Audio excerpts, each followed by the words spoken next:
Hello friends, வணக்கம். எல்லோரும் எப்படி இருக்கீங்க? நாங்கள் ரொம்ப நல்லாயிருக்கோம். அம்மாவோட கீழ் வீடு இன்றைக்கி தான் பால் காய்ச்ச போகிறோங்க. ஸோ கட்டி முடிச்சாச்சு இல்லையா? நான் உங்களுக்கு ஆல்ரெடி நிறைய ஷேர் பண்ணியிருக்கேன். ஸோ இன்றைக்கி டைம் பார்த்திங்கன்னா, எப்போது டைம் பார்த்திங்கன்னா 6:30 ஆகுது மார்னிங். ஸோ அழகாக வந்து வாசல்லாம் பெருக்கி கொஞ்சம் வந்து முறை வாசல் பண்ணி கோலம் போட்டுட்டு அதுக்கப்புறமா கொஞ்சம் கொஞ்சமாக வேலையை ஸ்டார்ட் பண்ணலாம். நானும் அம்மா மட்டும்தான் இருக்கோம். உங்களுக்கு தெரியும், உமா வந்து தூங்கிட்டு இருக்கா. ஸோ அவளை எழுப்பில் டிஸ்டர்ப் பண்ணல. அதே மாதிரி ஹஸ்பண்ட் வந்து மாமியாருக்கு வந்து கொஞ்சம் ஹெல்த் இஷ்யூஸ் இருக்கிறதுனால குழந்தைய பார்த்துட்டு எங்கள் வீட்டில் இருக்கார். ஸோ நானும் அம்மா மட்டும்தான். பொதுவாக வந்து பார்த்திங்கன்னா, நம்ம நிறைய பேர் இது மாதிரி ஏதாவது வீட்டில் விசேஷம் இருக்கிறப்ப 4 பேர் கூப்பிடணும்னு நினைப்போம். பட் நான் வந்து கண்டிப்பாக எந்த சொந்தக்காரனையும் கூப்பிடவே கூடாதுன்னு நினைப்பேன். ஏன்னா உபதிரவம் தான் ஜாஸ்தி. அதனால பார்த்திங்கன்னா நம்மளே பண்ணிக்கலாம், பிரச்சனையே கிடையாது. கடவுள் துணை இருக்கார். அது மட்டும் இல்லாமல் நம்ம 2 பேரோட இது மட்டும் போதும். வேறு யாரையும் ரொம்ப தயவுசெய்து கூப்பிடவே கூப்பிடாதுன்றவங்க எங்கள் அம்மாட்ட. வந்தவங்க வந்து இது சரியில்லை, அது சரியில்லை, இது இப்படி பண்ணிக்கலாம், அதை அப்படி பண்ணிக்கலாம் அப்படின்னு தேவையில்லாத என்ன சொல்ல ஃப்ரீ அட்வைஸ் கொடுப்பாங்க. இன்னொன்று என்னென்னா, எங்கள் அம்மா ஒரு ஆண் துணை இல்லாமல் தனியாக எல்லா விஷயம் பண்ணுறாங்க. ஸோ அவங்களுக்கு தெரிஞ்ச நாலேஜ் வச்சு அவங்க பண்ணுறாங்க. அது எப்பவுமே அப்ரிஷியேட் தான் பண்ணணும். அதை விட்டுட்டு குறை சொல்கிறது எனக்கு சுத்தமாக, அதுவும் என் அம்மாவை வந்து அந்த மாதிரி குறை சொல்கிறது எனக்கு சுத்தமாக பிடிக்கவே பிடிக்காது. அதனால் யாருமே கூப்பிடாதமா, நம்ம மட்டும் போதும்னு சொல்லிட்டேன். ஸோ இதை பற்றி உங்கள் கருத்துக்களை மறக்காமல் தெரியப்படுத்துங்க. ஒரு விஷயம் நம்ம பண்ணுறப்போ அது வந்து சப்போர்ட்டிவாக பேசினா பரவாயில்ல. குறை சொல்லிக்கிட்டே இருக்க வாய்க்கு கொண்டு இன்னும் எதுக்கு நம்ம தீனி பண்ணணும் மாதிரி நாங்கள் வந்து யாரையுமே வந்து இன்வைட் பண்ணல. ஸோ நாங்கள் மட்டும் ஜம்பன் அழகாக வந்து பால் காய்ச்சியாச்சு. இந்த வீடு வாடகைக்கு தான் விட போகிறோம். அதனால சிம்பிளாக பால் காய்ச்சிட்டு வரவங்க வந்து அவங்களுக்கு ஏதாவது பூஜை பண்ணால் பண்ணிக்கலாம். ஸோ அந்த மாதிரி தான் நம்ம வந்து ப்ரிப்பேர் பண்ணியிருக்கோம். இந்த வீடோட ஸ்கொயர் ஃபீட் பார்த்திங்கன்னா மொத்தம் வந்து கிட்டத்தட்ட ஒரு 500 ஸ்கொயர் ஃபீட் இருக்குங்க.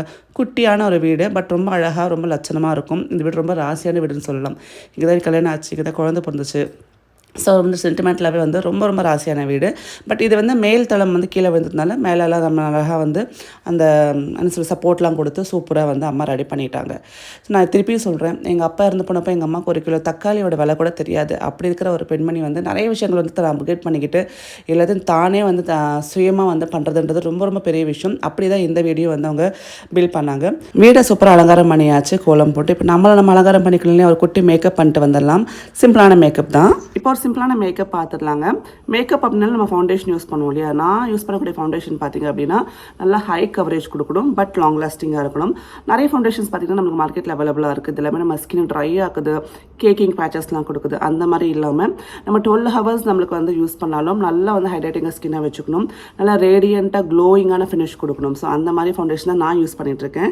நான் என்ன ஃபவுண்டேஷன் யூஸ் பண்ணுறேன்னு பார்க்குறீங்களா? நான் யூஸ் பண்ணுறது பார்த்திங்கன்னா மாமாத்தோட hydra glow full coverage foundation. So இந்த ஃபவுண்டேஷன் நம்மளுக்கு பார்த்திங்கன்னா 3 times glow and up to 12 hours long லாஸ்டிங்காக ஹைட்ரேட்டிங்காக வச்சுக்கும். ஃபர்ஸ்ட் நான் யூஸ் பண்ணுறது பார்த்திங்கன்னா மாமாத்தோட க்ளோ போர் பிளரிங் ப்ரைமருங்க. இந்த ப்ரைமர் ஸ்பெஷலாக டிசைன் பண்ணது எதுக்கு அப்படின்னா, நம்ம ஸ்கின்னில் இருக்கக்கூடிய இந்த போர்ஸை பிளர் பண்ணி நல்லா நேச்சுரலாக க்ளோ வந்து ரொம்ப எஃபெக்டிவாக கொடுக்கும். அது மட்டும் இல்லாமல் நான் கிரீஸி தான் அது. ஸோ லைட் வெயிட்டாக இருக்கும் நம்ம ஸ்கின்னுக்கு. ஸோ நம்ம மேக்கப் போடுறப்போ ஈவனாக நம்மளுக்கு வந்து அந்த அப்ளை ஆகுங்க. இதில் வைட்டமின் சியும் டர்மரிக்கும் இருக்கிறதுனால நம்மளோட ஸ்கின்னோட ரேடியன்ஸ் என்ஹான்ஸ் பண்ணி நல்லா நரிஷ் பண்ணும். அது மட்டும் இல்லாமல் நம்ம ஸ்மூத்தான ஃப்ளாலஸான ஃபினிஷ் கொடுக்குங்க. ஸோ இந்த ப்ரைமரை யூஸ் பண்ணி வந்து போர்ஸ் பிளர் பண்ணி அதே மாதிரி இம்பர்ஃபெக்ஷன்ஸை வந்து ஹைட் பண்ணி சூப்பரான வந்து நம்மளுக்கு ஃபினிஷிங் கொடுக்கறதுக்கு ரொம்ப ரொம்ப யூஸ்ஃபுல்லாக இருக்குங்க. ஸோ ப்ரைமர் அப்ளை பண்ணி முடிச்சாச்சு. இப்போ ஃபவுண்டேஷன் அப்ளை பண்ணிக்கலாம். மாமாத்தில் மொத்தம் 6 ஷேட்ஸ் ஆஃப் ஃபவுண்டேஷன் இருக்குது. Cream glow, peach glow, ivory glow, sun glow, nude glow and caramel glow அப்படின்ட்டு. ஸோ இதோட லிங்க்ஸ்லாம் டிஸ்கிரிப்ஷன் பாக்ஸில் கொடுத்துருக்கேன், செக் பண்ணி பாருங்கள். ஸோ நான் யூஸ் பண்ணி பார்த்தீங்கன்னா க்ரீம் க்ளோ. ஸோ இந்த ஃபவுண்டேஷன் பார்த்தீங்கன்னா SPF 35 சன் ப்ரொடெக்ஷனோட வருதுங்க. Sweat resistant and water resistant. அதே மாதிரி India's first mat safe certificate இருக்கக்கூடிய ஃபுல் கவரேஜ் ஃபவுண்டேஷனாக இதுதான். எல்லா ஸ்கின் டைப்புக்கும் சூட் ஆகும். ஸோ வந்து ஹெல்த்தான ரேடியன்டான லுக்கும் கொடுக்கும். இந்த ஃபவுண்டேஷன் பார்த்தீங்கன்னா நம்மளுக்கு 3 times க்ளோ மட்டும் இல்லாமல் 12 ஹவர்ஸ்க்கு லாங் லாஸ்டிங்கான ஹைட்ரேட்டிங் ஸ்டே கொடுக்குங்க. இதில் இருக்கக்கூடிய ஹைலரிக் ஆசிட் பார்த்தீங்கன்னா நம்மளுக்கு வந்து டீப்பான ஹைட்ரேஷன் மட்டும் இல்லாமல் வைட்டமின் சி அண்ட் டர்மரிக் பார்த்தீங்கன்னா ஸ்கின்னை நல்லா என்ஹான்ஸ் பண்ணி கம்ப்ளெக்ஷனை வந்து பிரைட்டன் ஆக்குங்க.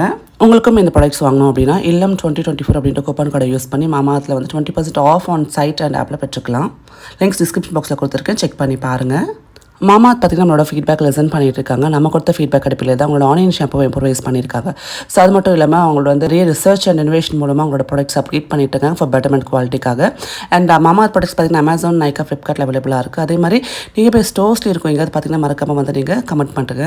ஸோ பார்த்திங்கன்னா ஃபைனல் லுக் எவ்வளோ நீட்டாக ஃபுல் கவரேஜோட சூப்பராக இருக்குல்ல? ஸோ நம்மளுக்கு கடவுள் எப்பவுமே துணை இருப்பான்னு நான் சொல்லுவேன். அதே மாதிரி பார்த்திங்கன்னா மகாலட்சுமி வீட்டுக்குள்ளே வந்த மாதிரி ஒரு கண்ணுக்குட்டி வந்து வாசல் நின்றுட்டு இருந்தது. ஸோ டக்குன்னு வந்து சுவாமிக்கு வச்சு அந்த வாழைப்பழத்தை எடுத்து கொடுத்தாச்சு. ரொம்ப ஹாப்பியாக இருந்தது. பொதுவாக வீடு கிரகப்பிரவேசம் பண்ணுறப்போ நம்ம இழுத்துட்டு வருவோம் ஒரு மாட்டியோ இல்லை வந்து கண்ணுக்குட்டியோ. பட் நம்மளுக்கு வந்து கடவுளாக தானாகவே தேடி வந்த மாதிரி வீட்டுக்குள்ளேயே அழகாக வந்துட்டாங்க. ரொம்ப ரொம்ப சந்தோஷம் இல்லை? ஸோ இதை பற்றி மறக்காமல் கமெண்ட் பண்ணுங்கள்.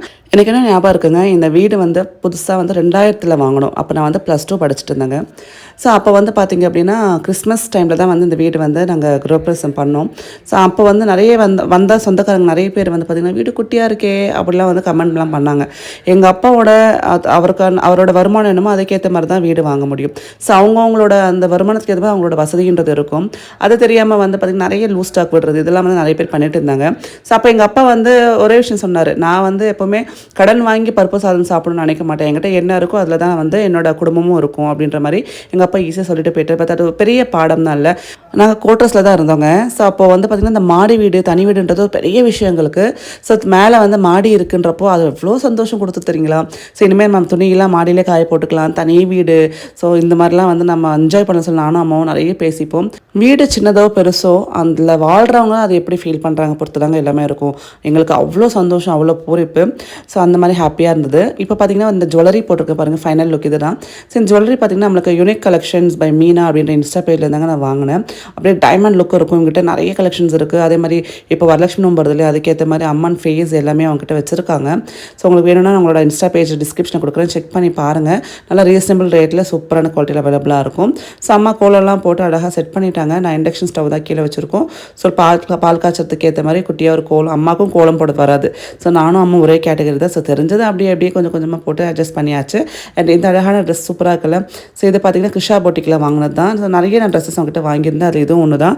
ரொம்ப வந்து பட்டு வச்ச மாதிரி பிங்க் அண்ட் நேவி ப்ளூ காம்பினேஷனில் சூப்பராக இருக்குது. ஸோ எல்லாமே டிஸ்கிரிப்ஷனில் கொடுத்துருக்கேன், செக் பண்ணி பாருங்கள் உங்களுக்கு வேணும். இது 4XL சைஸ் இந்த ட்ரெஸ்ஸு.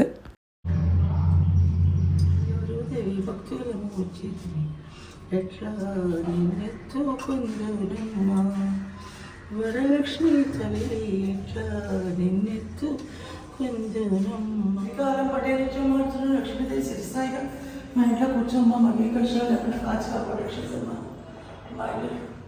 இப்போ நம்ம குட்டி வீடு எப்படி இருக்குன்னு பார்த்துடலாம். ஸோ என்ட்ரன்ஸில் நல்லா சைடில் ஃபுல்லாக டைல்ஸ் ஒட்டிட்டோங்க. இந்த மாதிரி பிரிக் டைல்ஸ் ஒட்டியிருக்கும். ரொம்ப நீட்டான ஃபினிஷிங் இருக்கும். அதே மாதிரி அழகாக இருக்கும் பார்க்கறதுக்கு. அதே மாதிரி உள்ளுக்குள்ளே போனால் இது ஹால் இது. ஸோ மொத்தம் பார்த்திங்கன்னா சிங்கிள் பெட்ரூம் தான். மேலே பார்த்திங்கன்னா இந்த மாதிரி தளம் நமக்கு வந்து போட்டு கொடுத்துருக்காங்க. ஸோ வந்து மேலே இனிமேல் ஃப்யூச்சரில் இந்த மாதிரி இன்ஸ்டன்ட் ஆகாமல் இருக்கிறதுக்காக ஃபுல்லாக செட் பண்ணியாச்சு. ஸோ இது பார்த்திங்கன்னா குட்டி பூஜா ரூம் கொடுத்துருக்காங்க. இங்கே கதவோடு இருக்கும். அதே மாதிரி பார்த்திங்கன்னா அவங்களுக்கு வந்து ஹால்லேயே வந்து டிவி வச்சுக்கிறதுக்கு சின்ன ஸ்லாப் மாதிரி கொடுத்துட்டாங்க. அண்ட் இந்த பக்கம் உங்களுக்கு ஒரு குட்டி பெட்ரூம் இருக்கும். ஸோ வாசலில் வந்து ரோடை பார்த்த மாதிரி ஜன்னல் இருக்கிறதா நல்லா காற்று வெளிச்சம் நல்லாவே இருக்குங்க. ஸோ இந்த மாதிரி வீட்டில் வந்து கொஞ்சம் வெளிச்சம் கம்மியாக இருக்குன்னு சொல்லுவாங்க. பட் எங்கள் வீட்டில் நல்ல வெளிச்சமாக இருக்கும். ஸோ ஃபுல்லாக பார்த்திங்கன்னா உங்களுக்கு இந்த மாதிரி ரேக்ஸ் கொடுத்து சிமெண்ட்லேயே வந்து நம்ம கட்டியாச்சு. அதே மாதிரி பார்த்திங்கன்னா கிச்சனுக்கும் பாத்ரூமுக்கும் போகிற வழி இது தான்.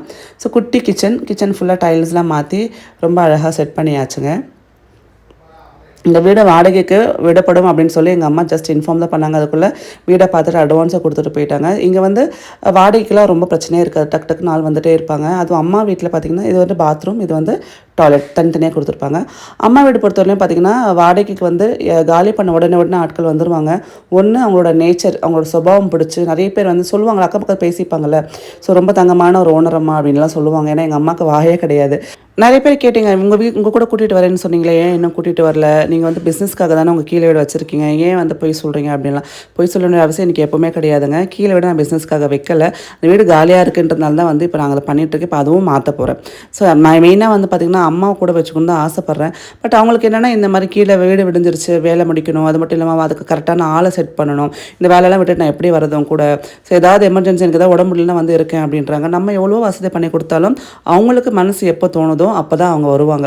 ஸோ அவங்களுக்கு சில கமிட்மெண்ட்ஸ் இருக்குது, அதை முடிச்சுட்டு நான் கூட வரேன் அப்படின்றாங்க. செகண்ட் வந்து என்னால் வந்து ஃபுல்லாக தங்க முடியாது, வந்தால் ஒரு வாரம் இருக்குது. நான் அந்த வீடியோவில் அதான் சொன்னேன், அம்மா வந்தாங்கன்னா ஒரு வாரம் நீட்டாக தங்குறதுக்கு இந்த வீடு நான் ஏற்பாடு பண்ணியிருக்கேங்க. ஏன்னா வந்து இந்த மாதிரி கஷ்டப்பட்டு ஒரு வீட்டை கட்டுறவங்க டக்குன்னு அந்த வீடை விட்டுட்டு வரமாட்டாங்க, என்னதான் இருந்தாலும் நான் பார்த்துக்கிறேன் அப்படின்வாங்க. பட் நம்மளுக்கு என்னென்னா ஸோ வந்தாங்கன்னா ஒரு வாரம் நிம்மதியாக தங்குறதுக்கு, டிஸ்டர்பன்ஸ் இல்லாமல் இருக்கிறதுக்கு அந்த வீடு இருக்குமே அப்படின்ற ஒரு ரீசனால் தான் நான் மெயினாக அந்த வீடை வந்து காலி பண்ணிட்டு மேலே போனதுக்கு. அது மட்டும் இல்லாமல் இப்போ எங்கள் மாமியாரும் அம்மா வந்தால் கூட 2 பேரும் வந்து ஒரே வீட்டில் தங்கிப்பாங்க, பேசிப்பாங்க, கொஞ்சம் அவங்களுக்கு அந்த டைம் கிடைக்கும்.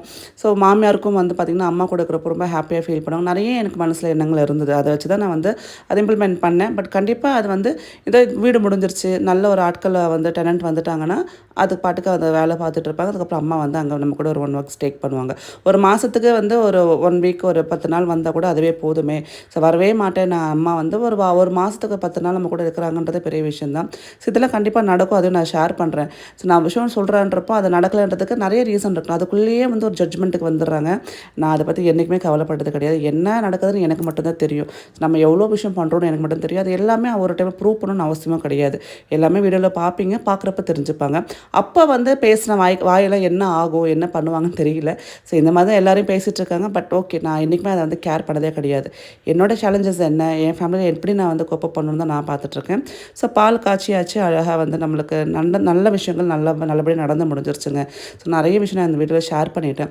ஸோ நம்மளுக்கு வந்து பார்த்திங்கன்னா நிறைய ஆசை இருக்கும். அது வந்து அந்த ஆசை வந்து மற்றவங்களும் அது படணுன்றது வந்து கட்டாயம் கிடையாது. ஸோ அதுக்கேற்ற மாதிரி நம்ம கன்வின்ஸ் பண்ணி அப்படியே కూட்டிகிட்டு పోవడం. దాంట్లో పట్టుకూడదని చూపించేసి 3 సార్లు చెప్పాలి. 3 సార్లు ఇటు 3 సార్లు ఇటు.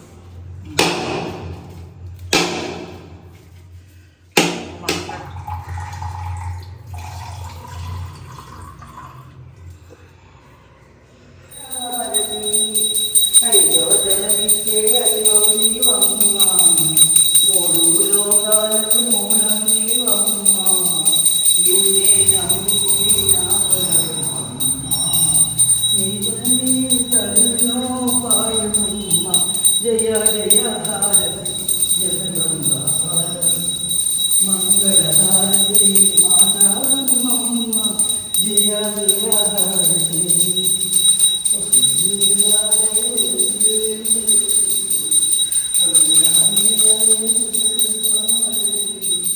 వరదే వర్ధతే వల్లి పతి వరదే వర్ధతే వల్లి